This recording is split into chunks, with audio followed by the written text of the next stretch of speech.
quero convidar você para o texto e eu quero permanecer no livro de Juízes, que foi o livro da nossa conversa na última semana. Quero ler no capítulo de número 10, do verso 6 ao verso 18.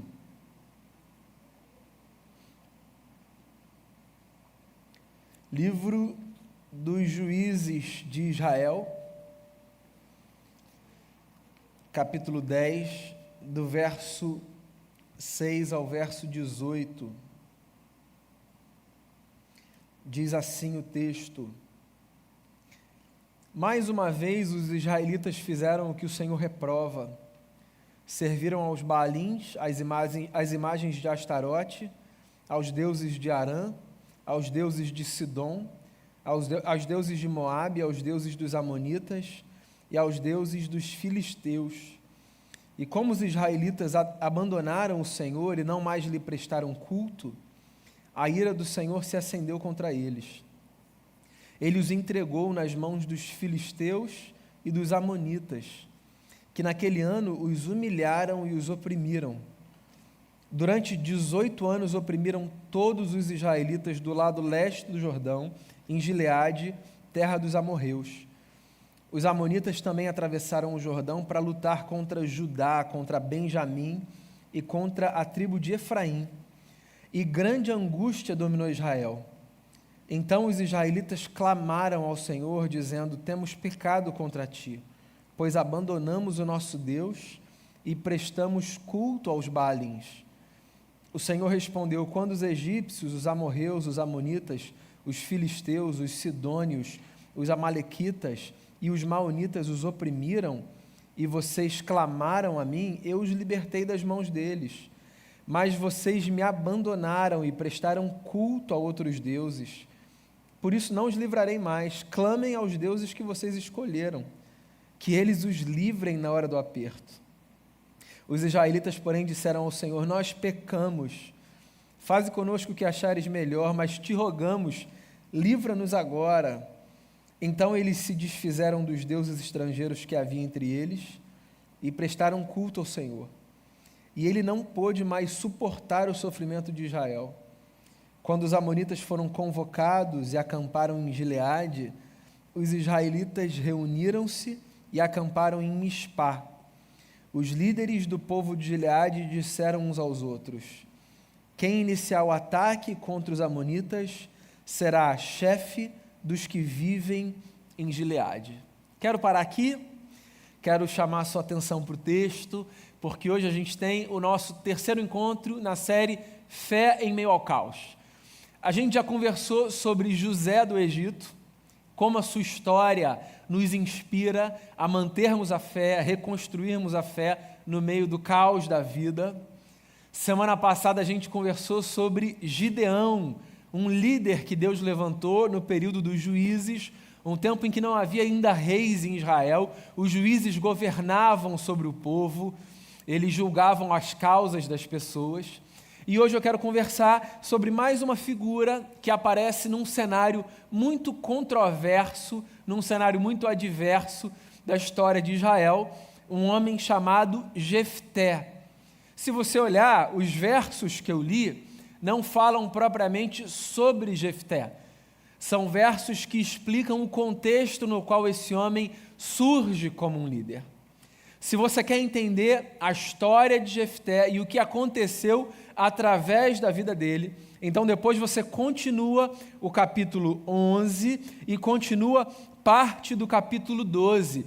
E eu praticamente vou explicar aqui no decorrer da minha fala o que acontece e por que esse homem é um homem importante para ensinar a gente sobre mantermos fé no meio do caos.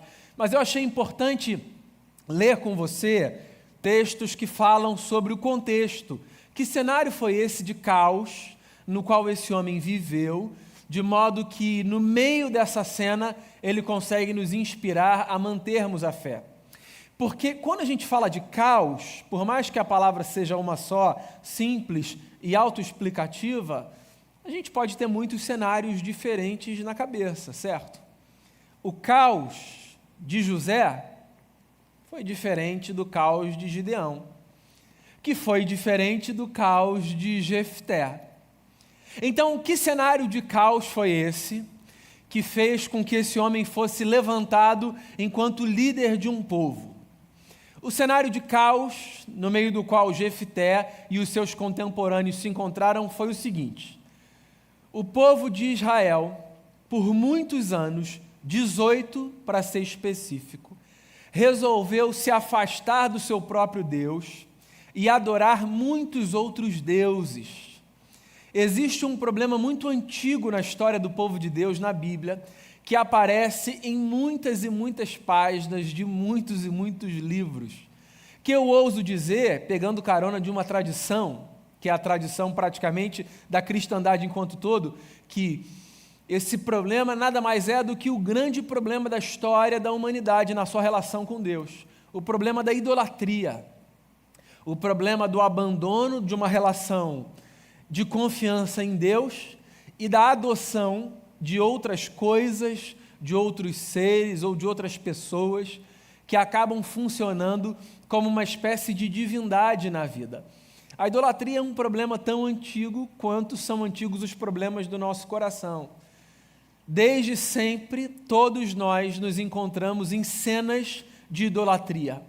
Não porque escolhemos adorar a imagens religiosas específicas, mas porque muitas vezes na vida substituímos a nossa confiança em Deus pela confiança em outros elementos. Às vezes eu confio mais na minha própria força do que em Deus, isso é idolatria. Às vezes eu confio mais no dinheiro que eu tenho ou que eu quero ter do que em Deus, isso é idolatria. Às vezes eu confio mais nos meus projetos familiares do que em Deus, isso é idolatria. Entende que idolatria não é apenas o pecado de você dobrar os joelhos diante de outra figura religiosa. Idolatria é essencialmente a tragédia de eu macular a minha relação com Deus, depositando a minha confiança em algo que não Ele, mais do que a minha confiança nele.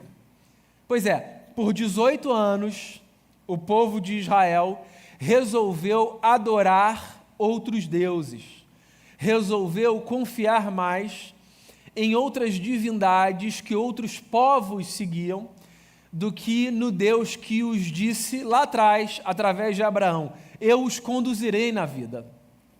E nessa história da religiosidade do mundo antigo, no Israel do Antigo Testamento, sempre que o povo idolatrava, eles sofriam uma punição pela sua idolatria, como se Deus os estivesse dizendo assim: vocês vão me abandonar?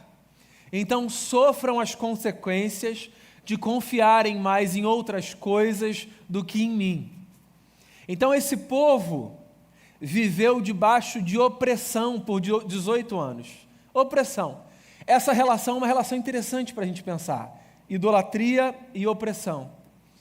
Sempre que eu devoto meu coração a um ídolo, em alguma medida eu sou oprimido pelo ídolo a quem ou ao qual eu devoto o meu coração.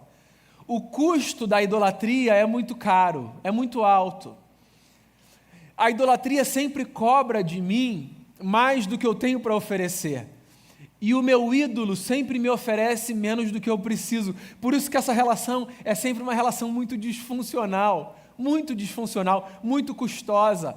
Quando eu coloco o meu afeto, a minha confiança, a minha dedicação mais em coisas do que em Deus, o que essas coisas pedem de mim emocionalmente, espiritualmente, existencialmente, é muito grande. Eu não consigo fazer com que a minha vida seja estável, é muito custoso.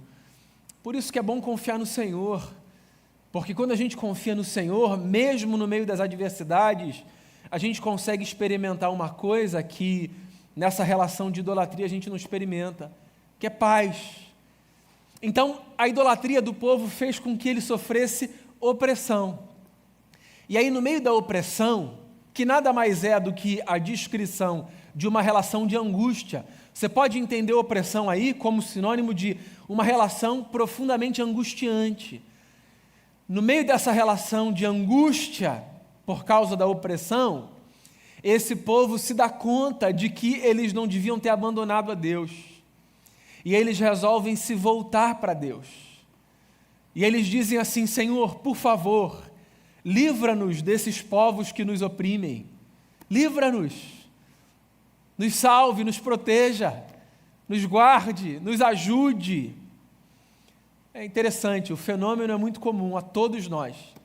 No fundo do poço, às vezes, a gente tem um clique, a gente vê que as escolhas foram erradas e a gente resolve pedir para Deus: nos ajude, por misericórdia.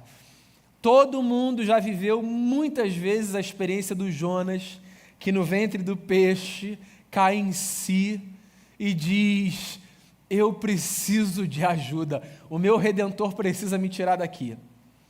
É interessante porque nesse texto especificamente, Deus age numa espécie de ironia, dizendo assim: ué, vocês não escolheram os outros deuses? Peça ajuda para eles. Peçam ajuda para quem vocês escolheram seguir.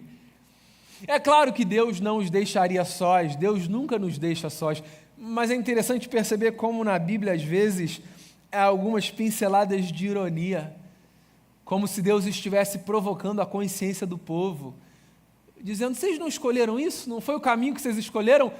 Lidem com esse caminho. Às vezes eu fico com a sensação de que Deus momentaneamente nos faz lidar com as consequências das nossas escolhas, para que a gente realize algumas coisas, sabe? Para que a gente pare, para que a gente pense.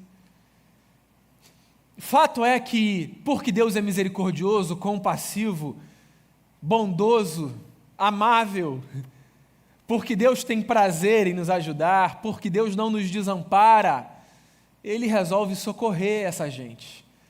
E Ele suscita um homem chamado Jefté, que, segundo o texto, capítulo 11, verso 1, era um gileadita, ou seja, do povo de Gileade, guerreiro valente, filho de Gileade e filho de uma prostituta. Essas informações são suficientes para a gente entender a tragédia da vida de Jefté. Então, Jefté é um homem que nasce nesse contexto de opressão, de um povo que clama a Deus depois de 18 anos, dizendo: a gente não aguenta mais sofrer, por favor, liberta a gente, mas que nasce como filho bastardo de um homem que depois tem muitos outros filhos e que não aceitam a filiação de Jefté, porque, diferente dos seus irmãos, Jefté era filho de Gileade com uma prostituta. Gileade tinha se deitado com uma prostituta, ela tinha engravidado, e esse homem, que se transformaria num guerreiro valente, nasce. O texto dá a entender que ele é o primeiro filho de Gileade, mas com uma prostituta. Como Gileade teve outros filhos depois, irmãos de Jefté, esses outros filhos de Gileade, do ponto de vista da hierarquia de uma família, estavam sujeitos à hierarquia de terem Jefté o primogênito, o detentor de mais bênçãos, de mais direitos. Só que ele era o filho bastardo, ele era a vergonha da família. Sabe o que acontece?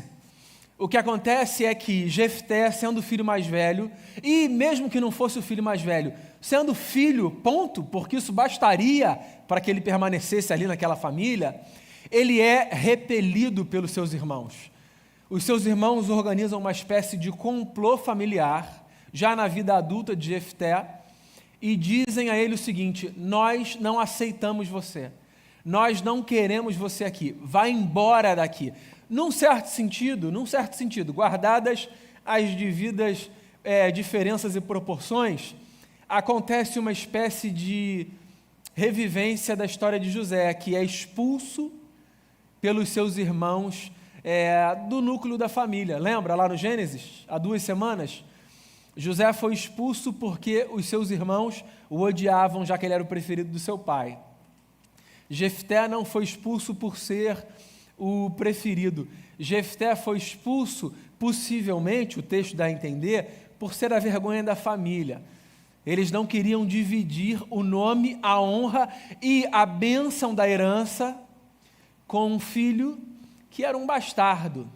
E eles expulsam Jefté dali. Eles roubam os seus direitos e eles o expulsam da sua família. Então Jefté é esse sujeito que nasce num contexto que ele não escolheu, certo? Porque a gente não escolhe o contexto em que a gente nasce, ninguém escolhe.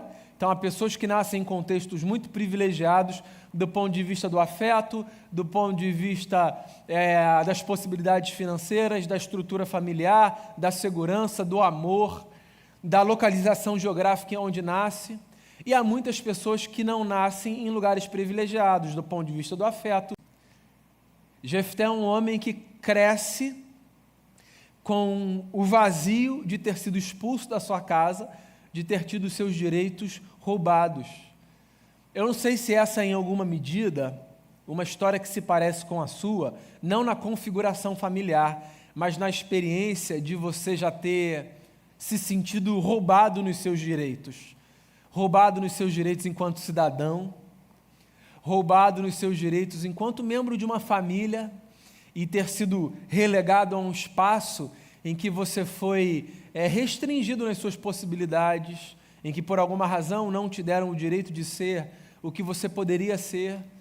Disseram a você, só esse espaço que é seu. Você não pode crescer, você não pode ir para cá, se movimentar, ir para lá. Você só pode viver isso. Eu não sei se você já se sentiu cerceado. E eu não sei o que isso provocou na sua vida. Do ponto de vista psicológico, eu poderia passar aqui um dia inteiro narrando os muitos desdobramentos limitadores que são gerados na vida de alguém que tem os seus direitos roubados. No campo da autoconfiança, no campo da autoestima, no campo dos sonhos, no campo da cognição, no campo do desenvolvimento da motricidade, em diversos aspectos. É impressionante como a experiência de ter direitos roubados mexe profundamente com o nosso ser, podendo restringir a gente a lugares muito menores da vida do que a gente poderia alçar. Não é sem motivo que você vê na história de pessoas que vivem complicações futuras muitos episódios traumáticos do passado. Não é sem motivo. As nossas histórias, elas são carregadas de marcas que podem ser superadas, é verdade, mas que nem sempre o são, porque não é sempre fácil superar marcas da nossa vida. E Jefté é um homem que tem marcas na sua vida, porque os seus irmãos o roubam do seu direito, ele não pode mais ter a herança que tinha direito, e eles o expulsam da sua família. Eles dizem, vai embora. E esse homem vai embora, possivelmente para proteger a sua própria vida. Poderia morrer se ficasse, se resolvesse lutar contra irmãos, mesmo que fosse um guerreiro valente. E sabe o que acontece? O que o texto no capítulo 11 diz, nos primeiros versos, é que quando Jefté foge dos seus irmãos, verso 3 do capítulo 11, ele se estabelece numa outra região, chamada Tobi, e acontece uma coisa interessante. Ali, um bando de vadios se une a ele e o segue. O texto tem a força dessa palavra. Um bando de vadios se une a ele e o segue. E Jefté se torna líder de um bando de vadios numa outra cidade. Esquece aqui a qualificação de vadios e todas as reflexões que a gente podia fazer a partir dessa vida que esse homem constrói para si. Eu queria frisar num ponto aqui que está implícito, não está explícito no texto. Não é textual, mas está ali. O ponto é, esse homem se muda e ele reconstrói a sua vida. Ponto. Isso, para mim, no texto, é muito forte para a gente pensar na experiência da fé no meio do caos. Para mim, isso é uma grande lição de Jefté que pode nos ajudar a pensarmos na fé no meio do caos. Jefté é um homem resiliente, ponto. quando ele tem os seus direitos roubados pelos seus irmãos, quando ele é expulso pelos seus irmãos da sua terra, quando ele tem que fugir da sua cidade e ir para uma outra região, ele vai e com todas as dificuldades, ele faz uma coisa, ele reconstrói a vida. Isso se chama resiliência. Ponto. Que, diga-se de passagem, na minha opinião, é uma das características mais bonitas do ser humano. Diga o que você quiser sobre o ser humano. Existe uma coisa que ninguém pode negar. Nós somos resilientes. Nós temos uma elasticidade existencial que é de fazer o queixo cair. Nós conseguimos nos refazer. Nós conseguimos nos reerguer. Nós conseguimos atravessar os reveses da vida. Nós conseguimos encontrar força. Nós conseguimos respirar. Nós conseguimos dar mais um passo. Deus nos fez assim.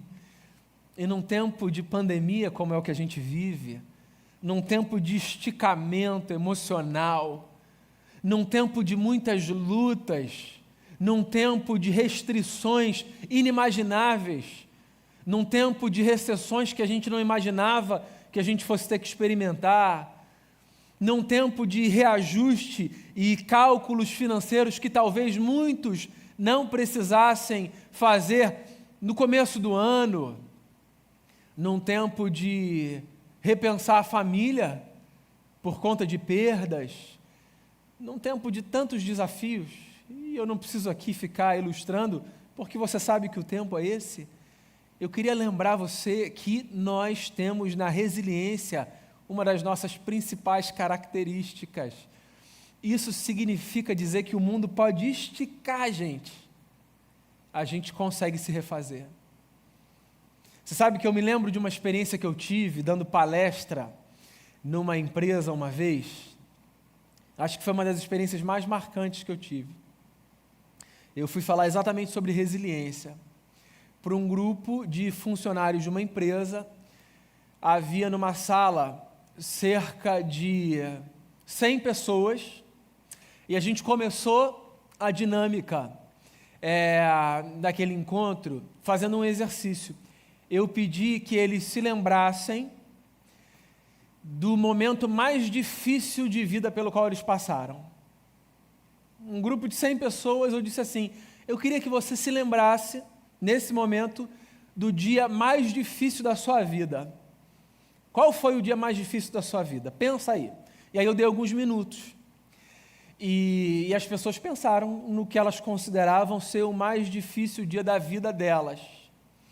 E depois eu disse o seguinte, quem aqui no grupo quer compartilhar em uma frase que dia foi esse? Qual foi o dia mais difícil da sua vida? E aí algumas pessoas resolveram compartilhar. E aí disseram, o dia mais difícil da minha vida foi esse. E disseram a frase.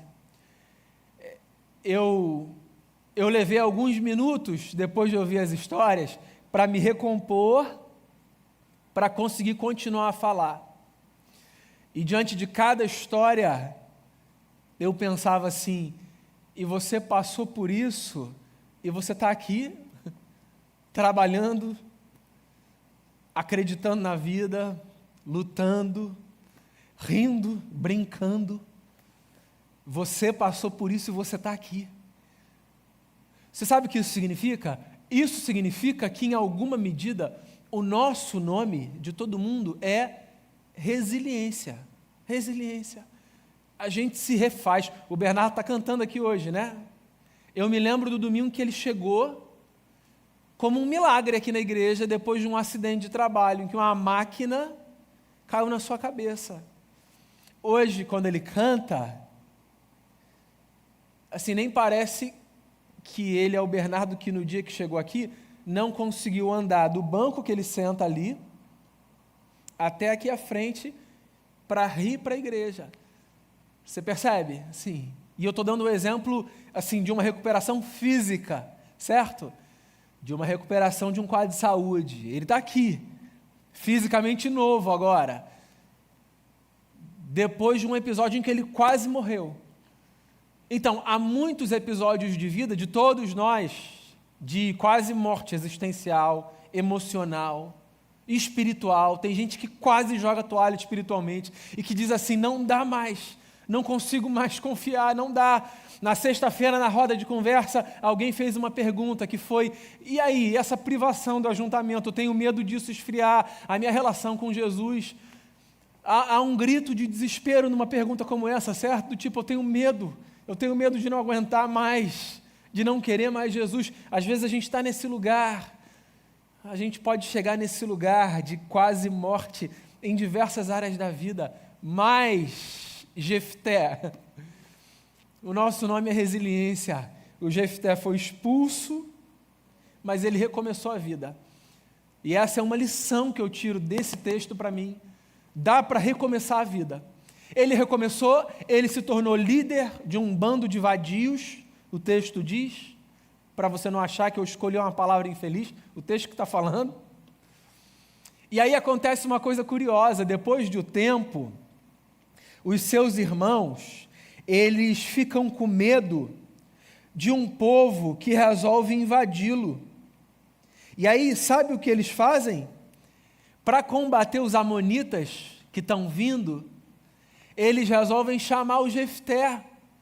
O Jefté que eles expulsaram de casa, que eles enxotaram, o filho bastardo, que eles disseram, a gente não quer você aqui, você é uma vergonha para a família, eles chamam de volta. O mundo dá voltas, não é isso que o povo diz? O mundo dá voltas. Na linguagem popular, o povo diz o quê? Que a vingança é um prato que se come frio. E esse momento tinha tudo para ser o momento da vingança. Não é verdade?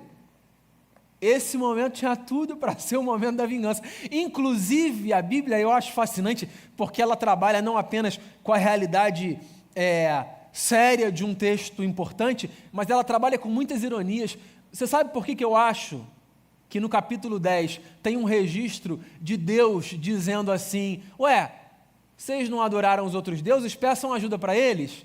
Porque o gesto de Deus no capítulo 10 faz contraste com o gesto de Jefté no capítulo 11, que sendo homem, pecador, falho, tinha tudo para dizer, agora vocês querem minha ajuda? Se virem aí, vingança é um prato que se come frio. O Jefté não faz isso. Quando os irmãos de Jefté o chamam, ele até resiste. Ele até diz, vocês vão me chamar para liderar mesmo? Ou vocês querem que eu volte só para, sei lá. Ele até faz uma pergunta, mas ele volta.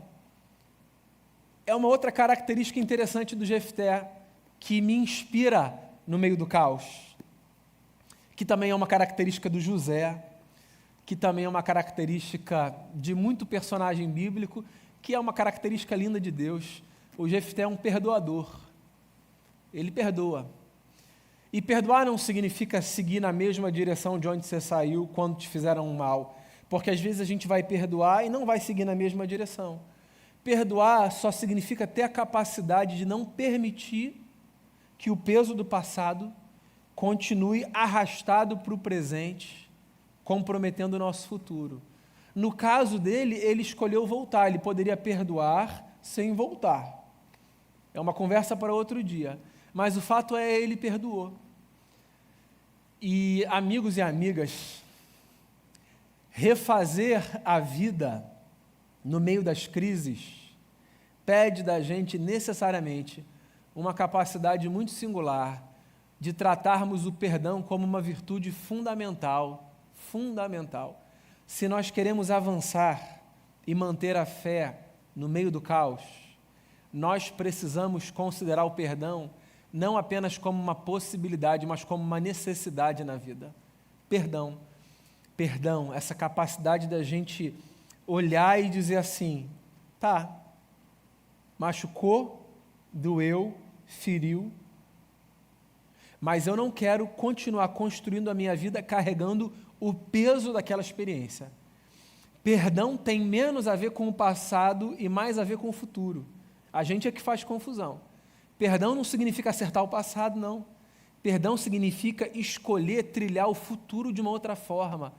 E o Jefté está aqui ouvindo um pedido dos irmãos, que poderia ser um pedido da devolutiva da sua vingança, e do eu sabia que vocês iam chegar aqui, eu sabia que essa hora ia chegar. Ele podia, inclusive, reclamar uma série de teologia torta que um monte de gente faz e usa, teologia maluca, do tipo, Deus é justo, quando a pessoa está querendo dizer, na verdade, a minha vingança é agora, não tem nada a ver com justiça. Mas não, ele ouve os irmãos pedirem socorro, desesperados, e ele faz a escolha de ir, o que significa que ele fez uma escolha de perdoar. A história do Jefté é essa, você pode continuar lendo. Talvez haja outros insights que o texto ofereça para você. Eu só queria ficar com esses dois. Eu queria lembrar você que no meio do caos, de qualquer caos, qualquer ordem, qualquer natureza, existe a possibilidade de nós aprendermos com esse homem a, sermos resilientes, e 2, sermos perdoadores. Sim, inclusive o nosso Deus, que se expressa em Cristo Jesus, é resiliente e perdoador. Sim, a Bíblia fala de Deus como longânimo, paciente. A paciência é uma das formas da gente demonstrar resiliência. Deus, o nosso Pai, nos ensina a sermos assim. Então você que está super esticado, super esticada, você que está aí no fundo do poço existencial, emocional, físico, material, espiritual, financeiro, relacional, eu queria que você se lembrasse que sim, resiliência é o nosso nome. Resiliência é o nosso nome. Se você parar e pensar no dia mais difícil da sua vida, e se você se lembrar que você está aqui, então existe uma conclusão óbvia e simples. Você supera crises e adversidades. E a gente está aqui para te ajudar no que for preciso, e no que for possível. E eu queria também dizer a você que vive com dificuldade no futuro, porque está muito preso aos pesos do passado, que ser perdoador talvez seja uma escolha que você deva fazer. Não apenas porque é um mandamento de Jesus, isso já nos bastaria, mas não apenas por isso, por uma questão de sabedoria. Perdoar é uma questão de sabedoria, para que o futuro vá bem. Eu queria chamar você a um tempo de oração, enquanto você ouve uma canção. Eu sei que é difícil, é o que a gente vai cantar agora, aquela antiga canção que diz assim: se tu olhares, Senhor, para dentro de mim, nada encontrarás de bom. Mas eu tenho um desejo, quero ser transformado. Me dá um coração igual ao do Senhor, me ensina a perdoar, me ensina a amar, me ensina a ser resiliente. Que Jesus nos ensine a sermos homens e mulheres iguais a Ele. Que Deus abençoe a sua vida. Ouça essa canção. Depois o nosso querido Rev Damião vai nos conduzir em oração. Deus abençoe a sua vida.